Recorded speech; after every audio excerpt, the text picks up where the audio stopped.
Assalamu alaykum hörmətli televizor görgüçülər. Görüp atqanыңlar Erkin Asiya Radiosu Tor televiziyasının Abdel xəbərlər proqramısı. Məzkur proqramımızda muşu bir həftə jarayonida radiomuzda anlatılğan Uyğurlarga münasibətlik mühim xəbərlərimizni əsiltib ötdümiz. Mən Erkin. Mən Gülçehra.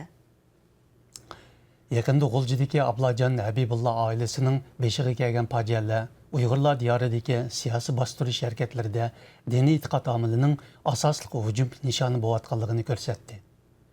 Hozir Avstriyada muhojirat yashayotgan Mahbuba ablaning aytishicha, o'tgan yil uning G'uljida turishlik onasi va 28 yoshga kirgan inisi normal diniy e'tiqod sababli tarbiyalashga elib ketilgan. Bu yilning beshida har ikkalan diniy asabiylik bilan ayblanib 20 yillik qamoq jazosi hukm qilingan. Mahbuba bu ahvollarni matbuotga oshkorlash orqali shu xildagi qismatlarga duch kelgan boshqa Uyg'ur muhojirlarni dodillik bilan zulmga qarshi so'z qilishga da'vat qildi.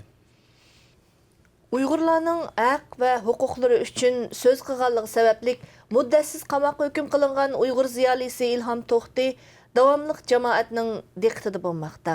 Inson haqlari faoliyatchilaridan Beijingdagi huquq qo'g'duvchisi Xuja, Amerikadagi Xitoyda o'zgarish tashkilotining mas'uli Sao Yashi va Germaniyadagi Ilhom To'xtini qo'llash guruhi mas'uli Anvarjon yaqinda muxbirimizga so'z qilib, Ilhom To'xtining erkinlikka chiqishida xalqaro jamoatning Xitoyga besim qilishi lozimligini ta'kidlagan.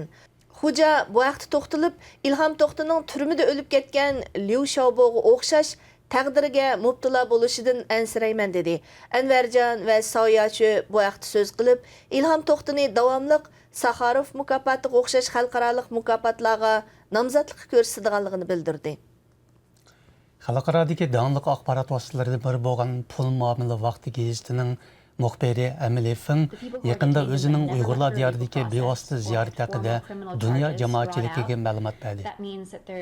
U bu vaqtdagi radio programmasida nuqtali qilib, yepiq tarbiyalash markazlariga qamalgan Uyg'ur oilalarining farzandlari qanday qabohatga duch kelayotganligi haqida jonliq va tafsiliy tushuncha berdi.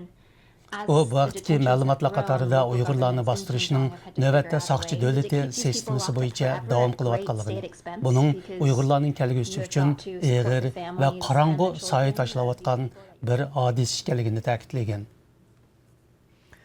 13 iyulda sobiq Sharq Turkiston Cumhuriyeti Milliy armiyasining ofitseri, olim va yozuvchi Batur Arshidinov Olmaotada 92 yoshida vafot bo'ldi.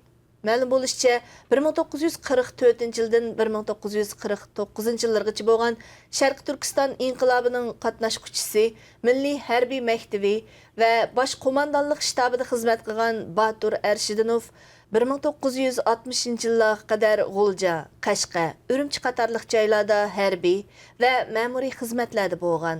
1961-yili Qozog'istonga ko'chib chiqib, Uyg'ur adabiyoti sohasida xizmat qilgan. O'tgan hafta o'tkazilgan marhumning 7 nazarida Olmaotadagi Uyg'ur jamoati Batur Arshidinovning hayot musofasini yana bir qitim eslab chiqdi hamda uningga yuksak baholar berdi. Marhumning xizmatdoshlari va shogirdlari uning adabiyot va folklor tadqiqoti sohasida qilgan xizmatlarini hurmat bilan eslab, uning vafoti Uyg'urlar uchun zo'r bir yo'qotish bo'lganligini bildirdi. Uyg'ur davosining kelgusi izbosarlarini navbatdagi demokratiya va inson haqlariga munosabatlik bilimlar bo'yicha tarbiyalash kursi yaqinda Turkiyaning Istanbul shahrida o'tkazildi. 16 qitimliq bu kursga 50 ga yaqin o'quvchi va mutaxassis ishtirok qildi. Dünya Uyghur Qurultiyi Sharq Turkiston tashkilotlar munbiri Sharq Turkiston ulamolar birligi qatorliq o'rinlarining mas'ullari bu yig'inda so'z qildi. Kursantlar bu jarayonda Sharq Turkiston tarixi, Sharq Turkistonning hozirgi ahvoli, xalqarodagi inson haqlari da'vosi qatorliq sohalar bo'yicha leksiya va muzokaralarga qatnashdi.